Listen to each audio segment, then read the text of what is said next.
Hello student, welcome to all of you.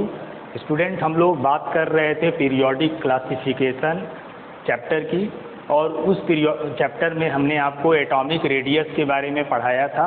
बताया था कि 3 टाइप्स के रेडियस होते हैं। एक तो कोवेलेंट रेडियस था, दूसरा मेटेलिक रेडियस था, और थर्ड था आपका वांडर वॉल रेडियस। उसके बाद एक रेडियस और हमने बताया होगा आपको, जिसको आयनिक रेडियस के नाम से जानते हैं। तो आज हम लोग आज के लेक्चर स्टार्ट करेंगे आयनिक रेडियस से, और फिर उसके बाद हम ये भी जानेंगे कि कैसे, जैसे अभी हमने आपको बताया होगा डी ब्लॉक के अंदर आपको जो रेडियस चेंजेस उसमें एक्सेप्शन देखने को मिल रहा था, कुछ स्क्रीनिंग इफेक्ट की वजह से भी साइज में या रेडियस में वेरिएशन देखा जा रहा था। आज हम लोग उसको भी देखेंगे कि स्क्रीनिंग इफेक्ट या शिल्डिंग इफेक्ट क्या होता है और कैसे स्क्रीनिंग इफेक्ट कैलकुलेट किया जाता है, तो उसके बारे में भी जानेंगे। तो सबसे पहले हम लोग लेक्चर स्टार्ट करेंगे आज का, और वो होगा टॉपिक हमारा आयनिक रेडियस। तो चलिए जान लेते हैं कि आयनिक रेडियस क्या होता है, और फिर उसके बाद एक एक करके हम लोग नेक्स्ट टॉपिक पे मूव करते रहेंगे। तो हेडिंग डालते हैं आयनिक रेडियस। अब अगर रेडियस की बात करें तो रेडियस के बारे में हमने आपको एक बताया होगा कि न्यूक्लियस और आउटर मोस्ट सेल में जो इलेक्ट्रॉन होता है उसके बीच के डिस्टेंस को हम लोग क्या बोलते हैं, इस डिस्टेंस को ही हम लोग बोलते हैं रेडियस। ठीक है, ये रेडियस कहलाता है। तो ये रेडियस आयन में हो रहा है, तो यहाँ पे क्या होगा, आयनिक क्लाउड होगा, एक इलेक्ट्रॉन क्लाउड होगा, जहाँ पे इलेक्ट्रॉन यहाँ पे एग्जिस्ट कर रहे होंगे। आप क्लाउड मॉडल इलेक्ट्रॉन का जानते हैं, एटॉमिक स्ट्रक्चर चैप्टर में आपने पढ़ा हुआ है कि इलेक्ट्रॉन कहाँ पे रहते हैं, ऑर्बिटल के अंदर रहते हैं। और ऑर्बिटल क्या होता है, उसके न्यूक्लियस के अराउंड एक ऐसा रीजन होता है जहाँ पे इलेक्ट्रॉन के पाए जाने की मैक्सिमम प्रोबेबिलिटी होती है। तो इसी रीजन में इलेक्ट्रॉन पाया जाता है, जिसको हम लोग इलेक्ट्रॉन क्लाउड भी कह सकते हैं, इलेक्ट्रॉन क्लाउड। अब ये जो इलेक्ट्रॉन क्लाउड है, वो इलेक्ट्रॉन क्लाउड से न्यूक्लियस का जो डिस्टेंस है उसको हम लोग जानेंगे रेडियस के नाम से। और अगर ये रेडियस आयन में है तो ये आयनिक रेडियस कहलाएगा, ये न्यूक्लियस है। ठीक, तो इस तरह इलेक्ट्रॉन क्लाउड और न्यूक्लियस के बीच का डिस्टेंस क्या कहलाएगा, रेडियस कहलाएगा। और ये आयन में बात कर रहे हैं, इसलिए इसको हम लोग आयनिक रेडियस के नाम से जानेंगे। अब यहाँ पे आयनिक रेडियस की वजह से हमें मेटल और नॉन मेटल भी, मेटल और मेटल मतलब कैटायन हो गए, जिनमें पॉजिटिव चार्ज आ जाता है। वो पॉजिटिव चार्ज कैसे आता है, जैसे मान लीजिए कोई मेटल है, अब इसमें से इसने एक इलेक्ट्रॉन क्या किया, लूज कर दिया। तो एक इलेक्ट्रॉन के लूज करने की वजह से ये क्या आया, इसके ऊपर पॉजिटिव चार्ज आया, तो ये क्या बन गया, ये कैटायन बन गया। और अगर हम दूसरा ले लिए एलिमेंट, और उसमें अगर उसने एक इलेक्ट्रॉन गेन कर लिया, तो एक इलेक्ट्रॉन के गेन करने की वजह से उसके ऊपर क्या आ जाएगा, निगेटिव चार्ज आ जाएगा, और ये क्या बन जाएगा, एनायन बन जाएगा। तो इस तरह पॉजिटिव चार्ज अगर एलिमेंट के ऊपर आता है, और वो पॉजिटिव चार्ज किस वजह से आता है, इलेक्ट्रॉन लूज करने की वजह से। इलेक्ट्रॉन लूज करने को हम लोग यहाँ प्रोडक्ट साइड में प्लस से ई को दिखा देते हैं, तो इससे ये कंफर्म हो जाता है कि इलेक्ट्रॉन लूज हो रहा है इस एलिमेंट में से। ये एलिमेंट है, तो एलिमेंट में से जब एक इलेक्ट्रॉन निकलेगा तो उस एलिमेंट के ऊपर क्या आएगा, पॉजिटिव चार्ज आ जाएगा, और इस पॉजिटिव चार्ज के आने की वजह से वो क्या बन जाएगा, कैटायन बन जाएगा। तो इस तरह कैटायन भी एक तरह का आयन है, यानी आयन 2 टाइप्स के होते हैं, एक कैटायन होता है और दूसरा एनायन होता है। कैटायन बनता है इलेक्ट्रॉन के निकलने की वजह से, और एनायन बनता है इलेक्ट्रॉन गेन करने की वजह से। तो इस तरह कैटायन और एनायन में रेडियस की बात हमें करना है। ठीक है, यानी जैसे जो भी रेडियस हम लोग यहाँ डिस्कस करेंगे वो रेडियस हमारा होगा कैटायन और एनायन से रिलेटेड। अब अगर हम लोग बात करें कि जो कैटायन का रेडियस होगा वो हमेशा स्मॉलर होगा, किससे, एटम के रेडियस से। तो radius of cation is always smaller than the radius of atom, parent atom. यानी जिस एटम का कैटायन बना है उस पेरेंट के एटम से उस कैटायन का रेडियस हमेशा क्या होगा, स्मॉलर होगा। ठीक, तो हम यहाँ लिख सकते हैं कि जो कैटायन का रेडियस ऑफ कैटायन ये क्या होगा, लेस देन होगा रेडियस ऑफ एनायन से, सॉरी रेडियस ऑफ एटम से, ठीक। तो कैटायन का radius is always less than the radius of atom. Atom का जो भी रेडियस होगा वो हमेशा ज़्यादा होगा कैटायन से। जैसे अगर मान लीजिए हम सोडियम की बात करें, सोडियम में क्या है 11 इलेक्ट्रॉन, या इलेक्ट्रॉन कितने हैं 11 इलेक्ट्रॉन है सोडियम के अंदर, तो इसका साइज क्या होगा थोड़ा ज़्यादा होगा, बड़ा, ठीक है, क्योंकि इसमें 11 इलेक्ट्रॉन हैं तो इसका साइज थोड़ा बड़ा होगा। और अगर हम सोडियम आयन की बात करें तो सोडियम आयन में कितने इलेक्ट्रॉन है 10 इलेक्ट्रॉन है। ये आयन किस वजह से बना 1 इलेक्ट्रॉन निकलने की वजह से बना। अब ये इलेक्ट्रॉन निकलता क्यों है, तो ये इलेक्ट्रॉन निकलता है वो एटम जो है अपने आप को वैलेंस करना चाहता है, उसके आउटर मोस्ट सेल में 1 इलेक्ट्रॉन है सोडियम के, तो वो एक इलेक्ट्रॉन किसी को डोनेट करके वो अपने आप को स्टेबल करना चाहता है, यानी स्टेबिलिटी पाने के लिए वो 1 इलेक्ट्रॉन अपना लूज कर देता है। तो इस तरह ये कैटायन बन जाता है, यानी प्लस चार्ज आने की वजह से क्या बनता है कैटायन। और प्लस चार्ज कब आता है जब वो इलेक्ट्रॉन लूज करता है। इलेक्ट्रॉन लूज करने वाले जो एलिमेंट हैं उनके आउटर मोस्ट सेल में देखा गया कि 1, 2 या 3 इलेक्ट्रॉन पाए जाते हैं। तो अगर किसी एलिमेंट के इलेक्ट्रॉनिक कन्फिग्रेशन करने पर उसके आउटर मोस्ट सेल में 1, 2 या 3 इलेक्ट्रॉन दिखें तो आप कह सकते हैं कि वो एलिमेंट क्या बनाएंगे कैटायन बनाएंगे, ठीक है। और जो कैटायन बनाते हैं उन सभी को हम मेटल भी कहते हैं।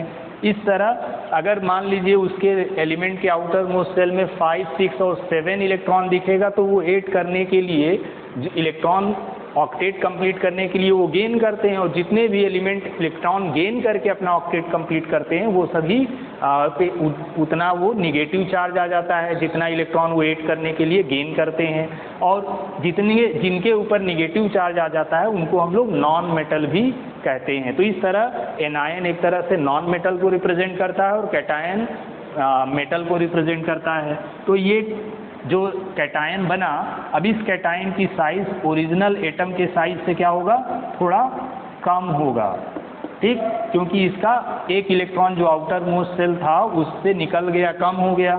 जैसे इसमें ही आउटर मोस्ट सेल अगर दिखाया जाए तो इसका कन्फिग्रेशन करेंगे 2, 8 और क्या आएगा 1 आएगा, इसका कन्फिग्रेशन 2 और 8 आएगा, ठीक। अगर इसके ऑर्बिट को दिखा दें तो इसके ऑर्बिट में इसमें 8 इलेक्ट्रॉन हैं, 1, 2, अच्छा फर्स्ट वाले में एक और ऑर्बिट बना लेंगे, इसमें 2 इलेक्ट्रॉन हो गए, ठीक। इसमें 8 इलेक्ट्रॉन दिखा रहे हैं। ये KLMN बोर के अकॉर्डिंग आप पढ़े होंगे, बोर ने ऑर्बिट में इलेक्ट्रॉन को डिस्ट्रीब्यूट करना सिखाया था। तो 1, 2, 3, 4, 5, 6, 7, 8 आउटर मोस्ट सेल में 1 इलेक्ट्रॉन है सोडियम एटम के अंदर, ये सोडियम एटम है और ये क्या है कैटायन है, ठीक। अब कैटायन की अगर बात करें तो कैटायन में ये 2 ऑर्बिट है, इस ऑर्बिट में 2 इलेक्ट्रॉन हैं और इस ऑर्बिट में कितने हैं 8 इलेक्ट्रॉन हैं, 1, 2, 3, 4, 5, 6, 7, 8। तो आप देख रहे हैं कि इसमें न्यूक्लियस के बाद 2 ऑर्बिट है और इसमें न्यूक्लियस के बाद 3 ऑर्बिट है। तो कैटायन की साइज एटम की साइज क्या है थोड़ी ज़्यादा है, ठीक है, लेकिन कैटायन का साइज जो है वो थोड़ा कम है। इसमें न्यूक्लियस और आउटर मोस्ट सेल का डिस्टेंस ज़्यादा है, इसमें न्यूक्लियस और आउटर मोस्ट सेल का डिस्टेंस कम है। इसी वजह से कैटायन का जो साइज होगा वो एटम के साइज से क्या होगा कम होगा, ठीक। तो ये हमेशा के लिए होगा, ठीक है। जब भी कोई कैटायन बनेगा तो उसकी जो साइज या रेडियस है वो हमेशा कैटायन के एटम के रेडियस से कम होगा, ठीक। तो अगर इसी तरह अगर एनायन की बात किया जाए तो एनायन कब बनता है, कोई भी एलिमेंट जब इलेक्ट्रॉन गेन करेगा तो क्या फॉर्म करेगा एनायन फॉर्म करेगा। अब जैसे अगर हम एनायन की देख लें तो क्लोरीन ले लीजिए, क्लोरीन एटम में 17 इलेक्ट्रॉन है, ठीक है। इसका कन्फिग्रेशन करेंगे 2, 8 और 7 हो जाएगा, ठीक। अब ये 7 है तो लास्ट में हमने क्या बताया, अगर किसी एलिमेंट के लास्ट में 5, 6 या 7 इलेक्ट्रॉन दिखता है तो ये 8 करने के लिए जितने इलेक्ट्रॉन की रिक्वायरमेंट होती है उतना निगेटिव चार्ज उसके ऊपर आ जाता है और इसकी वजह से वो एनायन बना लेता है। तो इस तरह क्लोरीन के लास्ट में 7 इलेक्ट्रॉन है, इसको 8 इलेक्ट्रॉन करने के लिए 1 इलेक्ट्रॉन की रिक्वायरमेंट है, तो इसलिए इस क्लोरीन के ऊपर एक निगेटिव चार्ज आएगा और ये सिंगल निगेटिव वाला एनायन फॉर्म करेगा, ये इस तरह, ठीक है। अब इसके अंदर इलेक्ट्रॉन कितने हैं 16, क्यों 18, एक इलेक्ट्रॉन इसमें एक्स्ट्रा आ गया है कहीं से भी, ठीक। तो ये एक इलेक्ट्रॉन गेन किया। अब इस तरह 18 इलेक्ट्रॉन आ गया इसमें, इसका कन्फिग्रेशन करेंगे 2, 8 और 8 आ जाएगा। अगर हम इसके साइज की बात करें तो इसका साइज, ये न्यूक्लियस है, इसके आउटर मोस्ट में ये ऑर्बिट हो गए, ठीक है। इसमें 2 इलेक्ट्रॉन है, इसमें 8 इलेक्ट्रॉन है, 3, 4, 5, 6, 7 और 8। एक और ऑर्बिट बनाएंगे, उसमें 7 इलेक्ट्रॉन है, 1, 2, 3, 4, 5, 6, 7। अब यहाँ पे ये तो एटम का हो गया, क्लोरीन एटम का साइज, ठीक। अब क्लोरीन आयन का अगर साइज बनाएं, इसको यहाँ ड्रॉ कर लेते हैं। क्लोरीन आयन में ये न्यूक्लियस हो गया, ये फर्स्ट ऑर्बिट है, and this is second orbit, and this is third orbit. First orbit में यानी K में कितने इलेक्ट्रॉन है? 2 इलेक्ट्रॉन है। इसको 2 इलेक्ट्रॉन को यहाँ ऐसे रिप्रेजेंट कर देंगे। इसमें 8 इलेक्ट्रॉन है, 1, 2, 3, 4, 5, 6, 7, 8। अब उसके बाद इसमें भी 8 इलेक्ट्रॉन, 1, 2, 3, 4, 5, 6, 7, 8। अब आप देख रहे हैं कि इसमें 3 ऑर्बिट है और इसमें भी 3 ऑर्बिट है, लेकिन एक एक्स्ट्रा इलेक्ट्रॉन और आ गया है। तो एक एक्स्ट्रा इलेक्ट्रॉन आने की वजह से क्या होगा? जैसे आपने घर में 3 लोगों के लिए कोई खाना पकाया है और अगर कोई एक मेहमान और आ जाएगा, 4 लोग हो जाएंगे, तो क्या करेंगे आप? उसी खाने को थोड़ा बढ़ा देंगे, फिर से नहीं बनाएंगे, लेकिन उसी खाने में कुछ एक्स्ट्रा चीज़ें मिला के, जैसे दाल कम हो रहा है तो उसमें थोड़ा और वाटर मिला के उसको बढ़ा लेंगे। तो इसी तरह से साइज थोड़ा सा एक्स्ट्रा एक और इलेक्ट्रॉन आने की वजह से बढ़ जाएगा। तो ये याद रखिएगा कि एनायन का साइज या रेडियस हमेशा एटम के रेडियस से ज़्यादा होता है। तो इस तरह ये कंफर्म हो गया कि radius of anion is always greater than the radius of parent atom. Okay, the radius of anion is always greater than the radius of parent atom, but the radius of cation is always less than the radius of parent atom। ठीक, जो cation का radius है वो parent atom के radius से हमेशा कम होगा, लेकिन एनायन का जो रेडियस होगा वो पेरेंट एटम के रेडियस से हमेशा ज़्यादा होगा। तो ये एटॉमिक आयनिक रेडियस हो गया। अब आयनिक रेडियस में हम लोग ट्रेंड के बारे में अगर बात करें तो ट्रेंड क्या देखने को मिलेगा? इसका ट्रेंड मतलब इसकी पीरियोडिसिटी। ठीक, पीरियोडिसिटी क्या होगी? पीरियोडिसिटी पीरियड में चेक की जाएगी, तो इन पीरियड में बात कर लेते हैं। अब पीरियड में आप लेफ्ट टू राइट मूव करेंगे। पीरियड में हम लोग किधर से स्टडी करते हैं? लेफ्ट से राइट की तरफ स्टडी करते हैं। तो पीरियड में अगर लेफ्ट टू राइट जाएंगे तो लेफ्ट टू राइट जाने पर क्या होगा? एटॉमिक रेडियस वहाँ पे डिक्रीज करेगा। ठीक है, एटॉमिक रेडियस क्या करेगा? डिक्रीजेज। पीरियड में लेफ्ट टू राइट जाने पर एटॉमिक रेडियस डिक्रीज करेगा। अब ग्रुप में टॉप टू बॉटम अगर आते हैं, इन ग्रुप, तो आयनिक रेडियस ही एटॉमिक रेडियस की तरह चेंज होता है। एटॉमिक रेडियस में भी आपने पढ़ा होगा कि पीरियड में जब लेफ्ट टू राइट जाते हैं तो एटॉमिक रेडियस डिक्रीज करता है। तो उसी तरह आयनिक रेडियस भी डिक्रीज करेगा। हाँ, एक बात और ध्यान यहाँ देना होगा कि चार्ज सेम होना चाहिए। ठीक है, अगर चार्ज सेम है तब ये चेंजेस देखने को, ये ट्रेंड्स देखने को मिलेगा। तो चाहे वो कैटायन हो या एनायन हो, यानी पॉजिटिव चार्ज हो या निगेटिव चार्ज हो, वो सेम होना चाहिए, तभी ये ट्रेंड हमें देखने को मिलेगा। तो पीरियड में जब हम लेफ्ट टू राइट मूव करेंगे तो आयनिक रेडियस क्या होगा? डिक्रीज करेगा। और ग्रुप में टॉप टू बॉटम अगर मूव करेंगे तो टॉप टू बॉटम मूव करने पर क्या होगा? रेडियस इंक्रीज करेगा, इंक्रीजेस।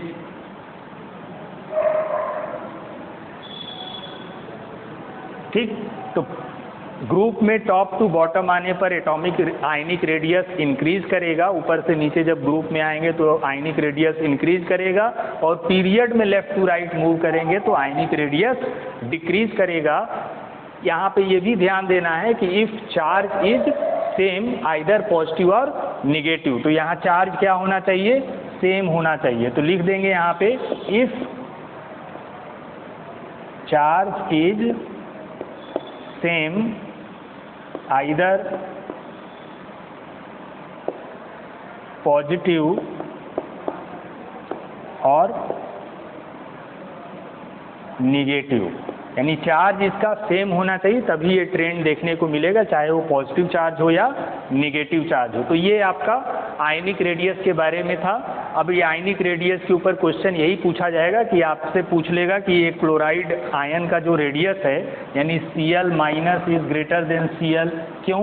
अब क्योंकि यहाँ एक्स्ट्रा इलेक्ट्रॉन आ गया है, इस वजह से ऐसा होता है। ऐसे एटम दे देगा, उसमें पूछ लेगा कि किसका साइज या रेडियस ज़्यादा होगा, ठीक है, रेडियस का मतलब साइज से ही है, तो किसका साइज या रेडियस ज़्यादा होगा। उसी तरह Na और Na+ में पूछ लेगा किसका साइज ज़्यादा होगा, तो आप यहाँ एटम का साइज कैटायन में पेरेंट एटम का साइज ज़्यादा होता है उसके कैटायन से। उसी तरह एनायन का साइज हमेशा ज़्यादा होता है उसके पेरेंट एटम से। तो ये आपसे इस तरह के क्वेश्चन पुटअप किए जा सकते हैं।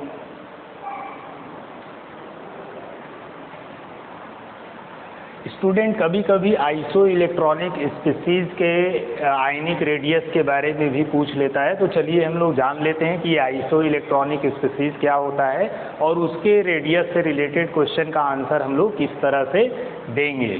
तो iso electronic species, iso electronic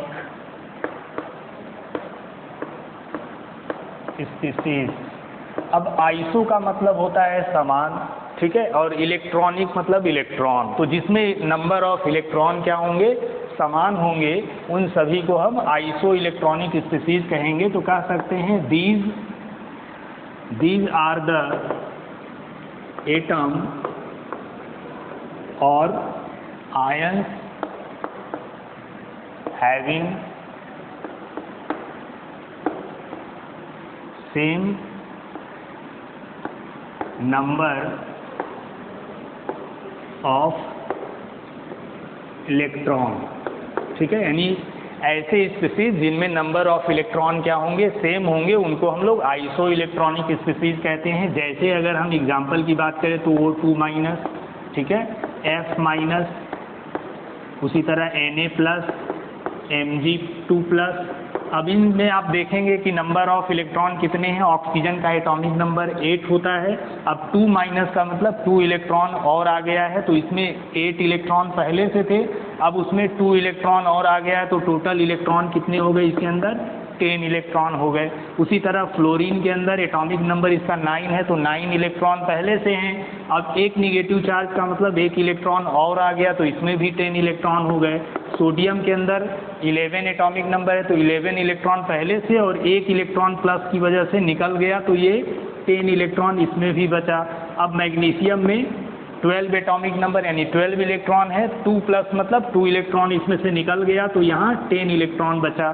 तो इस तरह आप देख रहे हैं कि इन सभी में क्या है, एटॉमिक, इन सभी में नंबर ऑफ इलेक्ट्रॉन सेम है, इस वजह से ये सभी क्या है, एक दूसरे के आइसो इलेक्ट्रॉनिक स्पीसीज कहलाएंगे। तो ये सभी आइसो इलेक्ट्रॉनिक स्पीसीज हैं। अब इनको अगर कहा जाए कि इनके रेडियस के इंक्रीजिंग या डिक्रीजिंग ऑर्डर में इनको अरेंज करो, तब इन तरह के क्वेश्चन का आंसर हम किस तरह से देंगे, तो उसके लिए हमें क्या याद रखना चाहिए, उसके लिए हमें न्यूक्लियर चार्ज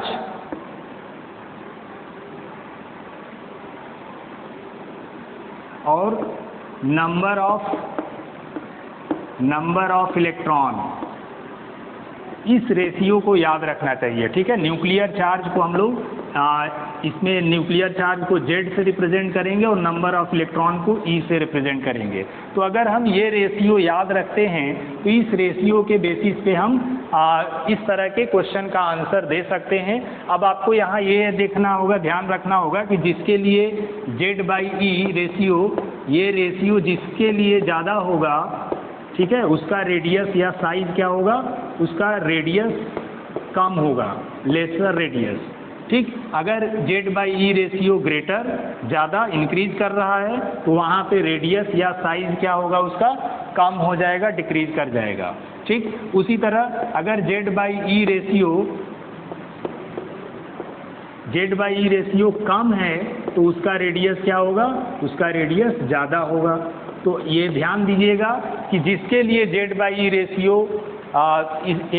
रेशियो ज़्यादा मिलेगा, उसका रेडियस या साइज कम होगा, यानी डिक्रीज करेगा, और जिसका Z/E रेशियो ज़्यादा डिक्रीज कर रहा है, कम है, उसका रेडियस क्या होगा, ज़्यादा हो जाएगा। तो उस आधार पे आप उस स्पीसीज को उसके एटॉमिक रेडियस या उसके आयनिक रेडियस के इंक्रीजिंग या डिक्रीजिंग ऑर्डर में हम अरेंज कर सकते हैं। जैसे अगर इन्हीं की बात करनी हो तो इसके लिए O2- में इसमें Z मतलब नंबर ऑफ प्रोटॉन जो उसमें प्रेजेंट है। अब एटॉमिक नंबर ऑक्सीजन का 8 होता है, तो 8 इसके अंदर प्रोटॉन हो गया और इलेक्ट्रॉन कितना हो गया, 10 हो गया। तो अगर इसमें हम Z/E निकाले रेशियो, तो यहाँ से Z/E रेशियो क्या मिलेगा, Z 8 है, ये 10 है, तो ये 0.8 आ जाएगा Z/E रेशियो। ठीक उसी तरह अगर हम मान लीजिए फ्लोरीन के आयन में निकालें, तो इसमें Z क्या हो गया, नंबर ऑफ प्रोटॉन 9 और E हो गया इसमें 10, तो यहाँ से Z/E करेंगे तो ये मिल जाएगा आपको 9/10 यानी 0.9। ठीक, अब दूसरा अगर ले लें यहाँ पे सोडियम Na+, तो सोडियम में Z कितना हो गया, सोडियम का 11 होता है और इलेक्ट्रॉन कितना है, इसमें 10 है, तो इसका Z/E निकालेंगे कितना आएगा, 11/10 करेंगे 1.1 आ जाएगा। अब मैग्नीशियम में अगर निकालें Mg2+ में, और Mg2+ में इसका Z कितना है, एटॉमिक नंबर इसका 12 होता है और इलेक्ट्रॉन इसमें कितना है 10, तो Z/E कितना आ जाएगा रेशियो इसका, 12/10 करेंगे 1.2 आ जाएगा। तो अब अगर इनके डिक्रीजिंग ऑर्डर में अरेंज करना है तो सबसे ज़्यादा रेडियस किसका आ रहा है, ये सबसे ज़्यादा Z/E रेशियो किसका है, मैग्नीशियम का है। तो मैग्नीशियम का रेडियस क्या होगा, सबसे कम होगा। ठीक है, जिसका Z/E रेशियो ज़्यादा उसका रेडियस या साइज कम। तो इस तरह अगर आपको डिक्रीजिंग ऑर्डर में अरेंज करना है तो डिक्रीजिंग ऑर्डर का मतलब सबसे ज़्यादा वाला रेडियस वाला पहले रखा जाएगा, फिर उससे कम ऐसे डिक्रीजिंग ऑर्डर में लिखा जाता है। तो सबसे कम Z/E रेशियो किसका है, ऑक्सीजन का है, तो ऑक्सीजन का रेडियस सबसे ज़्यादा होगा।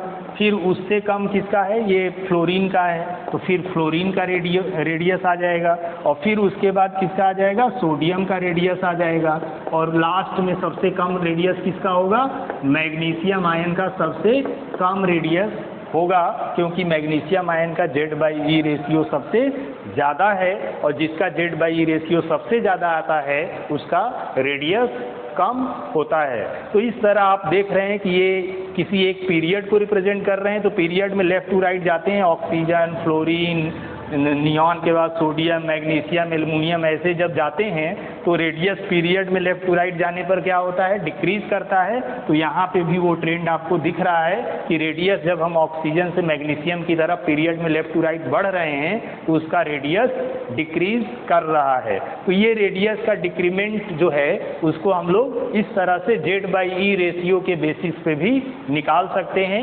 Z यहाँ न्यूक्लियर चार्ज को रिप्रेजेंट करता है, न्यूक्लियर चार्ज का मतलब जो उसका एटॉमिक नंबर होगा, यानी जितना उसके अंदर प्रोटॉन है एटम के अंदर, और E उसके इलेक्ट्रॉन को रिप्रेजेंट करता है, यानी वो आयन बनाते समय कितना इलेक्ट्रॉन का लूज या गेन किया है, उसको निकालने या लेने के बाद जो इलेक्ट्रॉन उसमें बच रहा है वो टोटल E को रिप्रेजेंट करेगा।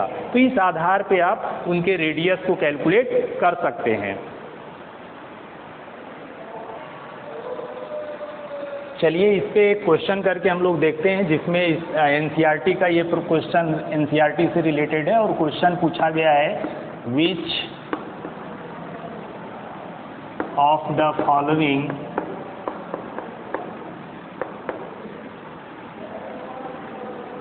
Species is largest and smallest in size। ठीक है, जो भी स्पीसीज दिया गया है उसमें से किसका साइज लार्जेस्ट होगा और किसका साइज स्मॉलेस्ट होगा, ये फाइंड आउट करना है। और वो स्पीसीज है magnesium, Mg2+, Al and Al3+। ठीक, अब इनमें से बताना है कि किसका साइज सबसे कम होगा और किसका साइज सबसे ज़्यादा होगा। तो इसको हम लोग किस आधार पे आंसर दे सकते हैं, इसके लिए Z/E रेशियो निकाल लेंगे। तो अगर मान लीजिए आप Z by E ratio magnesium के लिए निकालते हैं तो मैग्नीशियम का एटॉमिक नंबर 12 होता है और इसके अंदर इलेक्ट्रॉन भी कितने हैं 12 है, तो यहाँ से 1 आ जाएगा इसकी वैल्यू। ठीक, उसी तरह Mg2+ का अगर निकालेंगे जेड बाई ई वैल्यू तो Mg2+ में इसमें नंबर ऑफ एटॉमिक नंबर 12 है और नंबर ऑफ इलेक्ट्रॉन कितने हैं 12 में से 2+ मतलब 2 इलेक्ट्रॉन इसने निकाल दिए हैं, तो इसका इलेक्ट्रॉन कितना हो गया 10, तो यहाँ से 1.2 मिल गया वैल्यू। अब एल्युमिनियम में जेड बाई ई निकालेंगे तो यहाँ से नंबर ऑफ एटॉमिक नंबर इसका 13 है और नंबर ऑफ इलेक्ट्रॉन भी 13 है, यहाँ 1 आ गया। अब इसमें Al3+ में क्या हो जाएगा जेड बाई ई वैल्यू, अब इसके अंदर एल्युमिनियम में 13 एटॉमिक नंबर है और नंबर ऑफ इलेक्ट्रॉन कितने हैं 10 है, तो 1.3 आ गया। 13 थे, 3+ चार्ज मतलब 3 इलेक्ट्रॉन इसने निकाल दिया है, तो इसलिए 10 इलेक्ट्रॉन बचे और इस तरह हमें जेड बाई ई की रेशियो जो है वो 1.3 मिला। तो हमने बताया था कि जिस एलिमेंट या स्पीसीज का जेड बाई ई रेशियो सबसे ज़्यादा होगा उसका साइज सबसे कम होगा। तो आपको इन सभी रेशियो में से सबसे ज़्यादा किसके लिए दिख रहा है एल्युमिनियम 3+ के लिए, तो स्मॉलेस्ट साइज किसका हो जाएगा, ये कंफर्म हो गया कि स्मॉलेस्ट साइज किसका है, स्मॉलेस्ट साइज Al3+ का है, एल्युमिनियम आयन का साइज सबसे छोटा होगा। अब लार्जेस्ट साइज की अगर बात करें तो लार्जेस्ट साइज में जिसका सबसे कम वैल्यू होता है जेड बाई ई रेशियो का उसका साइज सबसे ज़्यादा होता है। ठीक, तो आपको दिख रहा है कि यहाँ पे 2 एलिमेंट हैं जिनका साइज जो है वो सेम आ जा रहा है, ये तो होगा नहीं, सबसे कम 1 है तो 1 इसके लिए भी है और 1 इसके लिए भी है। अब इन दोनों में कंफ्यूजन है कि जेड बाई ई रेशियो तो दोनों का सेम आ गया, तो अब दोनों का same Z by E ratio है तो फिर हम कैसे डिसाइड करेंगे कि किसका साइज ज़्यादा होगा, लार्जेस्ट कौन होगा। लार्जेस्ट इन्हीं दोनों में से किसी को होना है, लेकिन कौन लार्जेस्ट होगा अब इसको डिसाइड करने के लिए हमें वो कॉन्सेप्ट याद रखना पड़ेगा कि जब हम पीरियड में लेफ्ट टू राइट चाहते हैं तो साइज रेडियस क्या होता है, डिक्रीज करता है। तो अब यहाँ पीरियड का कॉन्सेप्ट आ जाएगा, तो पीरियड में मैग्नीशियम के बाद एल्युमिनियम आता है, तो मैग्नीशियम पहले है लेफ्ट साइड में और एल्युमिनियम किधर है, आगे है। तो एल्युमिनियम मैग्नीशियम से एल्युमिनियम में जब जाएंगे तो इसमें एल्युमिनियम की साइज़ क्या हो जाएगी, कम हो जाएगी और मैग्नीशियम की साइज़ क्या होगी, ज़्यादा होगी। तो यहाँ पे अगर लार्जेस्ट साइज़ की बात किया जाए तो लार्जेस्ट साइज़ किसका हो जाएगा, मैग्नीशियम का हो जाएगा, मैग्नीशियम एटम का। ठीक, यानी यहाँ size Z by E ratio बराबर होने के बावजूद हमें क्या देखना होगा, फिर हमें पीरियड चेक करना होगा कि पीरियड में वो एलिमेंट लेफ्ट साइड में है या राइट साइड में है। तो लेफ्ट से राइट यानी मैग्नीशियम से एल्युमिनियम में जब जाएंगे तो साइज डिक्रीज करता है पीरियड में, इस वजह से एल्युमिनियम का साइज कम हो गया मैग्नीशियम से। तो यहाँ पे इस क्वेश्चन का आंसर मिला हमें, स्मॉलेस्ट साइज एल्युमिनियम आयन का होगा और लार्जेस्ट साइज किसका होगा, मैग्नीशियम आयन का होगा। तो इसी तरह के और भी क्वेश्चन आपसे पूछे जाएंगे, तो चलिए उनको भी कर लेते हैं। अब इस तरह के क्वेश्चन पूछे गए हैं, जैसे arrange the following in order of increasing radii. अब इनको इंक्रीजिंग रेडियाई के ऑर्डर में अरेंज करना है, तो अब इस तरह के क्वेश्चन को आप सॉल्व करने के लिए वही जेड बाई ई रेशियो निकाल लेंगे सभी के लिए। जैसे अगर मान लीजिए आयोडीन के लिए आयोडीन कैटायन और आयोडीन एनायन का सबका जेड बाई ई रेशियो निकाल लेंगे आप। आयोडीन का एटॉमिक नंबर 53 होता है, ठीक है, 53 इसका एटॉमिक नंबर है। तो इस तरह इसमें आयोडीन एटम के अंदर 53 इसमें एटॉमिक नंबर यानी प्रोटॉन हो गए और इलेक्ट्रॉन भी 53 होंगे, तो यहाँ 1 आ गया ये रेशियो। अब यहाँ पे जेड बाई ई रेशियो निकालेंगे तो यहाँ पे 53 इसका जेड हो गया और ई इसके अंदर कितना है 52 है। तो ये रेशियो जब डिवाइड करेंगे तो 1 पॉइंट करके कुछ आएगा, ठीक है। तो 1 पॉइंट रेशियो मिलेगा ये आपको, इसका 1 पॉइंट में। तो यहाँ से इसको डिवाइड करेंगे तो ये 53 को जब 52 से डिवाइड करेंगे तो ये वैल्यू हमें क्या मिल जाएगा, ये 0.02 ये मिलेगा आगे, ठीक है। तो यहाँ अब जेड बाई ई इसके लिए निकालेंगे तो जेड की वैल्यू इसमें 53 हो गया और आई माइनस की जो वैल्यू होगा 54 हो जाएगा, क्योंकि 53 पहले से इलेक्ट्रॉन थे, एक निगेटिव मतलब एक एक्स्ट्रा इलेक्ट्रॉन और आ गया तो 54 हो गया। और यहाँ से इसको डिवाइड करेंगे तो ये 0.98 मिलेगा। तो अब आप देख रहे होंगे कि सबसे कम Z/E वैल्यू किसके लिए आ रहा है, सबसे कम I माइनस के लिए आ रहा है। तो जिसके लिए सबसे कम Z/E वैल्यू होगा उसका साइज क्या होगा, सबसे ज़्यादा होगा, ये कंफर्म हो गया। अब इससे कम किसका है, तो ये I का है, तो ये आपका I हो गया यहाँ पे, ठीक। और सबसे कम ज़्यादा Z/E वैल्यू I प्लस का है, तो ये I प्लस हो गया। यानी आयोडीन कैटायन का जो रेडियस है वो एटम के रेडियस से कम होता है, तो यहाँ दिख रहा है एटम का रेडियस ज़्यादा है, कैटायन का रेडियस कम है, और एनायन का रेडियस एटम के रेडियस से भी ज़्यादा होता है। तो ये रेडियस का क्या हो गया, इंक्रीजिंग ऑर्डर हो गया। इंक्रीजिंग ऑर्डर में यहाँ पे इस तरह से हम लोग अरेंज कर सकते हैं फर्स्ट क्वेश्चन में। सेकेंड क्वेश्चन में देखा जाए तो सेकेंड क्वेश्चन में Fe आयरन एटम है फेरस, और यहाँ पे Fe2+ है और Fe3+ है। अब इसमें भी Z/E वैल्यू निकाल लेते हैं। इसका Z/E वैल्यू क्या आ जाएगा, 26/26 करेंगे 1 आ जाएगा, और इसके लिए Z/E वैल्यू हो जाएगा 26/2+ का मतलब 2 इलेक्ट्रॉन इसमें निकाल दिया है 24। तो 24 से इसको डिवाइड करेंगे तो ये 26 में से 24, तो ये करीब आ जाएगा आपका 1.02 इस तरह के इसके आसपास आएगा, ठीक है। और उसी तरह यहाँ Z/E वैल्यू निकालेंगे तो ये आ जाएगा आपका 26/3 इलेक्ट्रॉन का मतलब इसमें 3 इलेक्ट्रॉन और इंक्रीज कर जाएगा। तो 26 में 3 ऐड कर देंगे तो कितना आ जाएगा, 29 आ जाएगा, और ये करीब 0.98 ऐसे ही कुछ 9 के आसपास ही आएगा इसी तरह, ठीक है। तो यहाँ से भी आपको दिख रहा है, इसको डिवाइड करके चेक कर लीजिएगा। तो यहाँ पे भी दिख रहा है आपको कि ये वैल्यू सबसे कम किसके लिए आ रहा है, Fe3+ के लिए आ रहा है। तो Fe3+ का साइज़ क्या होगा, सबसे सबसे क्या होगा, यहाँ साइज जिसके लिए Z/E वैल्यू सबसे कम उसका साइज सबसे ज़्यादा, तो इसका साइज सबसे ज़्यादा होगा। फिर उसके बाद वैल्यू किसके लिए है, Fe के लिए है, और सबसे कम वैल्यू किसके लिए है, सबसे ज़्यादा वैल्यू Fe2+ के लिए है। तो ये इसका रेडियस हो गया, ठीक है। इसके रेडियस को हम लोग इस तरह अरेंज करेंगे, और इसमें 29 से डिवाइड करेंगे तो ये करीब इतना ही आएगा ना।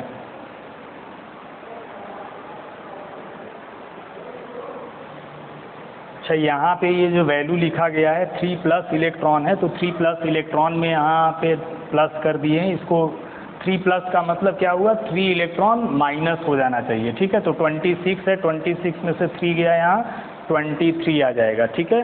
तो इस तरह यहाँ इसको डिवाइड करेंगे तो 26 को 23 से डिवाइड करेंगे तो ये 1.13 के आसपास वैल्यू मिलेगा। और उसी तरह यहाँ पे 26 को 24 से डिवाइड करेंगे तो ये आपको 1.08 वैल्यू मिल जाएगा, ठीक है। तो यहाँ से आपको दिख रहा है कि सबसे ज़्यादा वैल्यू Z/E रेशियो किसके लिए है, तो ये है Fe3+ के लिए। तो Fe3+ का साइज़ क्या हो जाएगा, सबसे छोटा हो जाएगा यहाँ पे।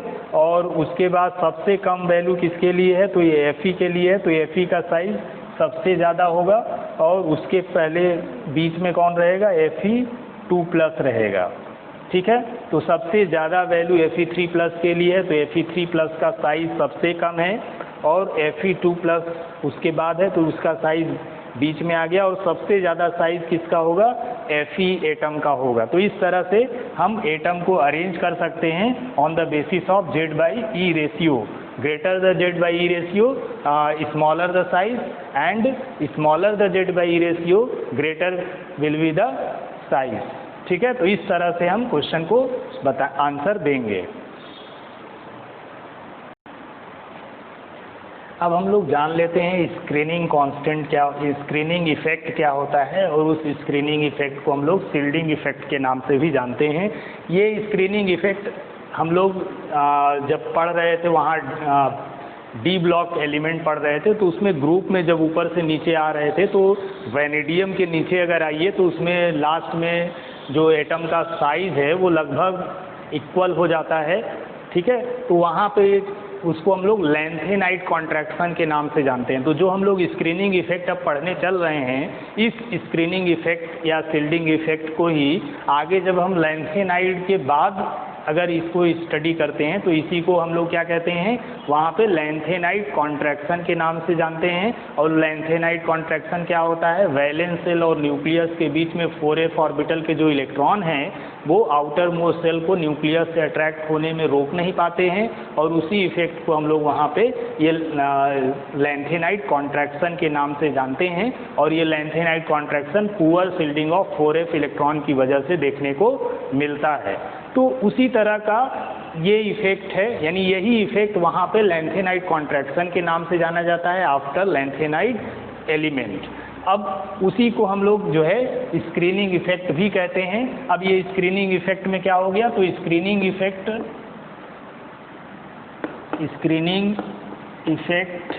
It is also known as shielding effect, यानी स्क्रीनिंग इफेक्ट को शील्डिंग इफेक्ट के नाम से भी जाना जाता है। ये न्यूक्लियस है और न्यूक्लियस के बाद आप जानते हैं कि ये वैलेंस इसमें ऑर्बिट होते हैं और उसमें इलेक्ट्रॉन रोटेट करते रहते हैं। ये मान लीजिए वैलेंस सेल है, ठीक है, वैलेंस सेल, और ये न्यूक्लियस है। अब वैलेंस सेल और न्यूक्लियस के बीच में जो सेल हैं उसमें भी ढेर सारे इलेक्ट्रॉन पाए जाते हैं, ठीक। अब वैलेंस सेल और न्यूक्लियस के बीच में जो सेल हैं एक्स्ट्रा सेल, इनर सेल जिनको कहेंगे, यानी ये दोनों क्या हैं, ये दोनों इनर सेल हैं, इनर सेल, ठीक। तो इनर सेल के इलेक्ट्रॉन क्या करते हैं, वैलेंस सेल के इलेक्ट्रॉन को न्यूक्लियस से अट्रैक्ट होने से रोकते हैं, यानी शील्ड का काम करते हैं, ठीक है। इस इलेक्ट्रॉन को, वैलेंस सेल इलेक्ट्रॉन को न्यूक्लियस की तरफ अट्रैक्ट नहीं होने देते हैं, उसके लिए एक शील्ड कवच का काम करते हैं। और इसी कवच को हम लोग, इसी इफेक्ट को हम लोग किस नाम से जानते हैं, स्क्रीनिंग इफेक्ट या शील्डिंग इफेक्ट के नाम से जानते हैं, ठीक है। अब ये शील्डिंग इफेक्ट डिपेंड करता है कि इनर सेल इलेक्ट्रॉन जितना ज़्यादा होंगे शील्डिंग इफेक्ट उतना ज़्यादा काम करेगा। तो इस तरह आप कह सकते हैं कि शील्डिंग इफेक्ट या screening effect is proportional to number of inner shell electron, ठीक। तो जितना ज़्यादा इनर सेल इलेक्ट्रॉन होंगे शील्डिंग इफेक्ट, ये स्क्रीनिंग इफेक्ट उतना ज़्यादा देखने को मिलेगा। तो इस तरह स्क्रीनिंग इफेक्ट को अगर डिफाइन किया जाए तो आप कह सकते हैं कि the reduction in force of attraction by the electron of cells present in between the nucleus and valence electron is called screening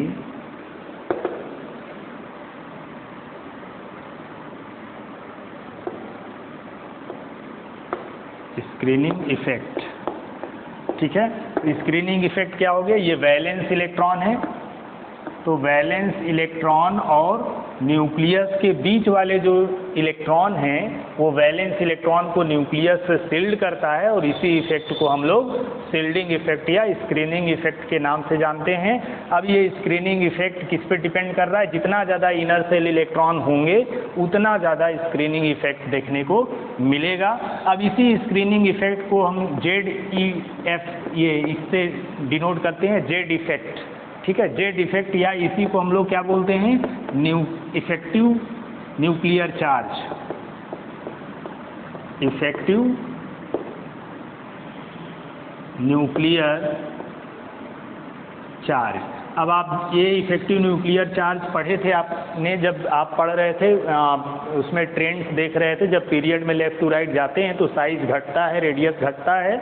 वो क्यों घटता है? क्योंकि इफेक्टिव न्यूक्लियर चार्ज बढ़ जाता है। अब यही इफेक्टिव न्यूक्लियर चार्ज क्या है? जेड इफेक्ट है, और इसी को हम लोग स्क्रीनिंग इफेक्ट कहते हैं। जो इनर सेल के इलेक्ट्रॉन होते हैं वो बैलेंस इलेक्ट्रॉन को न्यूक्लियस से अट्रैक्ट होने में क्या करते हैं? वो shielding effect, effective nuclear charge बढ़ जाने की वजह से वो साइज उसका डिक्रीज कर जाता है जब लेफ़्ट टू राइट हम लोग जाते हैं। तो यहाँ पे जेड इफेक्ट क्या है? यही reduction in force of attraction, force of attraction घट जाना। तो ये इनर सेल के जो इलेक्ट्रॉन है वो इलेक्ट्रॉन को रिपल करने लगते हैं, उसको अट्रैक्ट नहीं होने देते न्यूक्लियस की तरफ। तो जो न्यूक्लियस की तरफ आने का अट्रैक्शन है वो कम हो जाता है इन इलेक्ट्रॉन के रिपल्सन की वजह से। तो यही शील्डिंग इफेक्ट के नाम से जाना जाता है। अब ये शील्डिंग इफेक्ट को निकाला कैसे जाता है? तो जेड इफेक्ट को निकालने के लिए हम लोग फार्मूला यूज़ करते हैं, जेड माइनस सिग्मा, ये फार्मूला यूज़ किया जाता है। अब यहाँ पे जेड क्या है? तो ये नंबर ऑफ, या एटॉमिक नंबर कह लीजिए, नंबर ऑफ प्रोटॉन या एटॉमिक नंबर, ठीक है। ये एटॉमिक नंबर को जेड रिप्रेजेंट करता है। और यहाँ पे ये सिग्मा क्या है? ये सिग्मा जो है स्क्रीनिंग कांस्टेंट के नाम से जाना जाता है, स्क्रीनिंग कांस्टेंट, ठीक है। ये स्क्रीनिंग कांस्टेंट है। अब ये स्क्रीनिंग कांस्टेंट निकालने के लिए स्लेटर साइंटिस्ट थे जिन्होंने रूल दिया था। अब वो रूल क्या है उसको जान लेते हैं और फिर उसके बाद जेड इफेक्ट निकालना सीखेंगे हम लोग। तो इस तरह स्क्रीनिंग कांस्टेंट निकालने के लिए स्लेटर नाम के एक साइंटिस्ट थे और उन्होंने उसका रूल दिया था जिसको हम लोग स्लेटर्स रूल के नाम से जानते हैं, ठीक है। अब ये स्लेटर रूल से हम लोग क्या फाइंड करते हैं? Screening constant. ये स्क्रीनिंग कांस्टेंट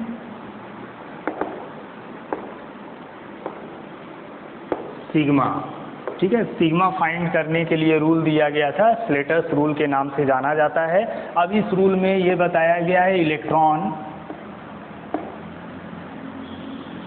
इन ऑर्बिटल, और यहाँ पे पर इलेक्ट्रॉन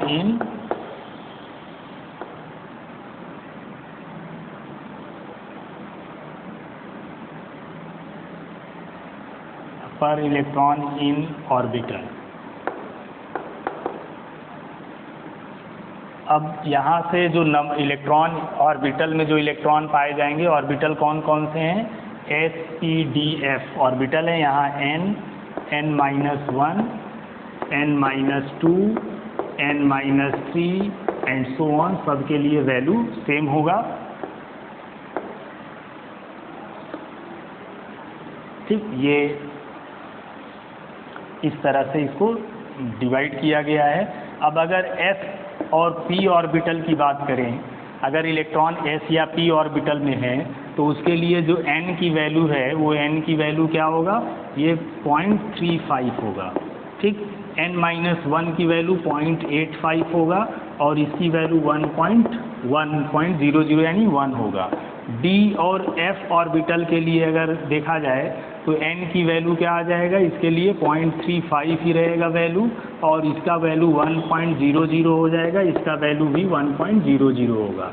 अब यहाँ पे N क्या है? तो N वैलेंस सेल को रिप्रेजेंट कर रहा है, N-1 उससे ठीक पहले वाला सेल और N-2 उससे भी पहले वाला सेल, यानी उससे अब जितने भी सेल होंगे पहले वाले उन सब के लिए यही वैल्यू लिखा जाएगा, ठीक है। जब आप इलेक्ट्रॉनिक कन्फिग्रेशन करते हैं तो उसमें जैसे अगर मान लीजिए हमने सोडियम का इलेक्ट्रॉनिक कन्फिग्रेशन किया, 11 है, 1s2, 2s2, 2p6, 3s1, ये हो गया इसका कन्फिग्रेशन। तो ये सबसे आउटर मोस्ट में है तो ये N को रिप्रेजेंट करेगा, ये दोनों N-1 को रिप्रेजेंट करेंगे, और ये क्या बनेगा? N-2 को रिप्रेजेंट करेगा, यानी वैलेंस सेल। और उसके अंदर वाले सेल को हम लोग किस नाम से जानते हैं? अल्टीमेट सेल कहते हैं, और उसके पेन अल्टीमेट सेल कहते हैं, उससे अंदर वाले को एंटी पेन अल्टीमेट सेल के नाम से जाना जाता है। तो इस तरह ये N, N-1 और N-2 नंबर ऑफ सेल को रिप्रेजेंट कर रहा है कि वो सेल कौन सा है, आउटर है या उससे इनर वाला है। ठीक। तो ये आपको ये रूल याद करना होगा, ये रूल के बिना आप नहीं निकाल पाएंगे सिग्मा। ठीक। तो इस तरह ये स्लेटर ने वैल्यू सजेस्ट किया था और सेल के लिए, और उसी वैल्यू को हम लोग यूज़ करके यहाँ स्क्रीनिंग कांस्टेंट फाइंड आउट करते हैं। और स्क्रीनिंग कांस्टेंट फाइंड आउट करते समय ये भी ध्यान देना होगा कि उनका जो इलेक्ट्रॉनिक कन्फिग्रेशन करना होगा, जैसे ये करना है, वो इलेक्ट्रॉनिक कन्फिग्रेशन पेयर में होना चाहिए। यानी इलेक्ट्रॉनिक ये एग्जाम्पल हो गया एक। इलेक्ट्रॉनिक कन्फिग्रेशन हम कैसे करेंगे, तो ये कन्फिग्रेशन पेयर फॉर्म में करना है। जैसे 1s, ठीक है, 1s के अंदर इलेक्ट्रॉन हो गया, फिर 2s 2p एक साथ रहेंगे। इनको मान लीजिए n या n-1 कुछ भी वैल्यू दिया जा सकता है। फिर उसके बाद 1s 2s 2p 3s, फिर 3s 3p, ठीक, एक साथ आ गया। फिर उसके बाद 3d की एनर्जी ज़्यादा होती है, वो अकेले रहेगा ऐसे ही। और फिर उसके बाद आ जाएगा 4s एंड 4p, ठीक। फिर उसके बाद 4d 4f एक साथ रहेंगे, और 5s 5p एक साथ रहेगा। और लास्ट में क्या आ जाएगा, 5d एंड 5f एक साथ रहेगा। 6s एंड 6p एक साथ रहेगा। तो इस तरह ये पेयर में इस तरह से ऑर्बिटल को आपको रखना है, और वही ऑर्बिटल n n-1 n-2 को रिप्रेजेंट करेंगे। तो इसी तरह से आपको इलेक्ट्रॉनिक कन्फिग्रेशन करना है। ध्यान रखना है कि जिस इलेक्ट्रॉन के लिए आपको इफेक्टिव न्यूक्लियर चार्ज या जेड इफेक्ट निकालना होगा, स्क्रीनिंग इफेक्ट, उसके लिए आप उसके लास्ट वाला जो ऑर्बिटल है उसमें कोई कंट्रीब्यूशन नहीं होगा इफेक्टिव न्यूक्लियर चार्ज निकालने में, क्योंकि इफेक्टिव न्यूक्लियर चार्ज में क्या होता है, वैलेंस शेल और न्यूक्लियस के बीच वाले इलेक्ट्रॉन ही पार्टिसिपेट करते हैं। तो इस तरह ये आपको रूल ध्यान रखना होगा इलेक्ट्रॉनिक कन्फिग्रेशन का, और ये वैल्यू याद रखना होगा। ये वैल्यू बताना ही ये स्लेटर रूल के नाम से जाना जाता है, और स्लेटर ने ही इस तरह ये इलेक्ट्रॉनिक कन्फिग्रेशन भी सजेस्ट किया था कि इस तरह हम इलेक्ट्रॉनिक कन्फिग्रेशन यूज करेंगे और स्क्रीनिंग कांस्टेंट को फाइंड आउट करेंगे। तो इस तरह से क्वेश्चन पूछा जा सकता है, find the Z effect for D electron in titanium. ठीक है, टाइटेनियम के डी इलेक्ट्रॉन का इफेक्ट, इसमें आपको स्क्रीनिंग इफेक्ट फाइंड आउट करना है। ठीक है, स्क्रीनिंग इफेक्ट को जेड इफेक्ट से भी रिप्रेजेंट किया जाता है। तो इस तरह सबसे पहले हम क्या करेंगे, टाइटेनियम का इलेक्ट्रॉनिक कन्फिग्रेशन कर लेंगे। टाइटेनियम 22 इलेक्ट्रॉन इसके अंदर होते हैं। अब इसका electronic configuration 1s2 2s2 2p 6 3s2 3p6 3d1 and 3d2 and 4s2, ये होगा इसका इलेक्ट्रॉनिक कन्फिग्रेशन जब आप करेंगे। और स्लेटर ने भी जो इलेक्ट्रॉनिक कन्फिग्रेशन सजेस्ट किया था उसके अकॉर्डिंग क्या होगा, पेयर बन जाएगा। ये d अकेला एनर्जी का रहता है, ज़्यादा एनर्जी होता है, तो इस तरह दिखाते हैं। और इस तरह ये, अब d इलेक्ट्रॉन का हमें फाइंड आउट करना है उसका, तो d यहाँ है, तो इस इलेक्ट्रॉन का कंट्रीब्यूशन नहीं होगा, क्योंकि इससे d से इनर सेल वाले न्यूक्लियस और इनर सेल, न्यूक्लियर और आउटर मोस्ट सेल के बीच वाले इलेक्ट्रॉन ही क्या करते हैं, पार्टिसिपेट करते हैं स्क्रीनिंग इफेक्ट निकालने में। तो ये आउटर मोस्ट सेल का नो कंट्रीब्यूशन, ठीक है, इसका कोई कंट्रीब्यूशन नहीं होगा इफेक्टिव न्यूक्लियर चार्ज या जेड इफेक्ट निकालते समय। ठीक है, तो यहाँ पे डी इलेक्ट्रॉन का निकालना है, और डी इलेक्ट्रॉन यहाँ है तो इसको n मान लेंगे। अब ये प्रिंसिपल क्वांटम नंबर सेम है, तो ये भी 3 वाले ही हैं, तो इनको भी n ही कहेंगे। यहाँ इसके अंदर वाला ये n-1 हो गया, और ये n-2 को रिप्रेजेंट करेगा 1s वाला ऑर्बिटल। ठीक है, तो इस तरह से हम उनकी नंबरिंग कर लेंगे ऑर्बिटल की। अब यहाँ से आपको हमने बताया था कि जब हम निकालेंगे सिग्मा, तो यहाँ से n में कितने इलेक्ट्रॉन है, 2 इलेक्ट्रॉन है। किसी एक इलेक्ट्रॉन को रेफरेंस मानते हुए हम निकाल रहे हैं, तो एक इलेक्ट्रॉन को छोड़ देंगे। जो एक इलेक्ट्रॉन बच रहा है उसके लिए उसकी जो वैल्यू है वो कितनी है कि एक इलेक्ट्रॉन के लिए जो इसकी वैल्यू हम n का यूज करेंगे। जब इलेक्ट्रॉन d या f में जाता है तो n की वैल्यू क्या है, 0.35 है। तो 1 इलेक्ट्रॉन के लिए क्या है, 0.35 लिखेंगे, फिर प्लस लगाएंगे। अब ये हो गया। अब उसके अंदर ये भी n को ही रिप्रेजेंट कर रहा है और इसमें टोटल इलेक्ट्रॉन कितने हैं, 6 p में है और s में 2 हैं, तो 6 2 8 इलेक्ट्रॉन हो गया। और 8 इलेक्ट्रॉन के लिए n की वैल्यू क्या है, 8 इलेक्ट्रॉन के लिए n की वैल्यू, s या p में इलेक्ट्रॉन है तो s p में इलेक्ट्रॉन है तो यही वैल्यू यूज करेंगे 0.35। फिर प्लस कर लेंगे उससे n-1 वाले में आ जाइए। n-1 वाला और s और p ऑर्बिटल है तो s p ये है और n-1 की वैल्यू ये 0.85 है। तो नंबर ऑफ इलेक्ट्रॉन इसमें कितने हैं, 6 2 8 इलेक्ट्रॉन है और 8 इलेक्ट्रॉन के लिए 0.85 आपको लिखना है। फिर प्लस उसके अंदर आ जाइए, उसके अंदर n-2 में कितने इलेक्ट्रॉन है, 2 इलेक्ट्रॉन है और s में है इलेक्ट्रॉन तो s ऑर्बिटल के लिए n-2 की वैल्यू क्या है, 1 है।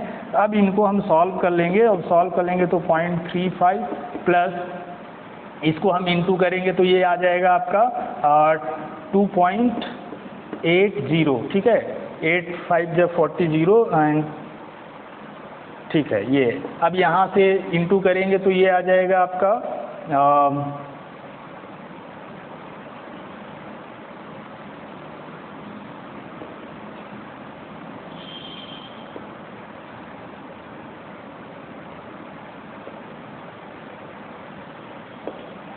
6.80, तो ये 6.80 आ गया।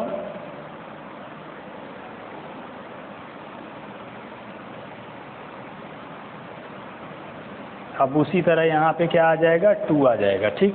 अब इन सभी को हम क्या करेंगे, ऐड कर लेंगे।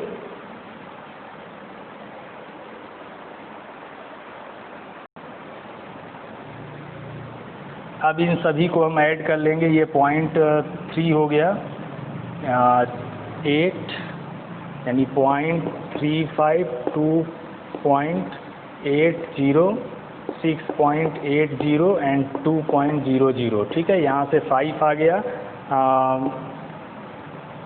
19, 1 आ गया यहाँ, 6 2 8 2 10 11, 11.95 आ गया स्क्रीनिंग कांस्टेंट की value. Z effect equal to ये हो जाएगा Z minus screening constant. Z की वैल्यू स्कैंडियम के लिए 22 है, 22 माइनस 11.95, तो अब 22.00 में से 11.95 को माइनस कर लेंगे तो ये 10.5 और यहाँ 90 और ये आ गया आपका 0 और यहाँ आ गया 1, तो ये आ गया आपका 10.05, ये स्क्रीनिंग इफ़ेक्ट की वैल्यू हो गई। इस तरह से हमें स्क्रीनिंग इफ़ेक्ट फाइंड आउट करना होगा।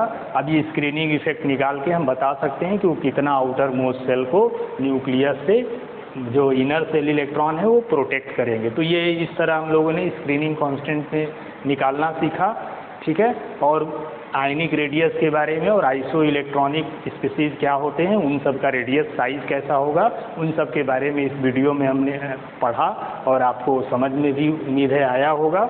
इस वीडियो में जुड़ने के लिए थैंक यू।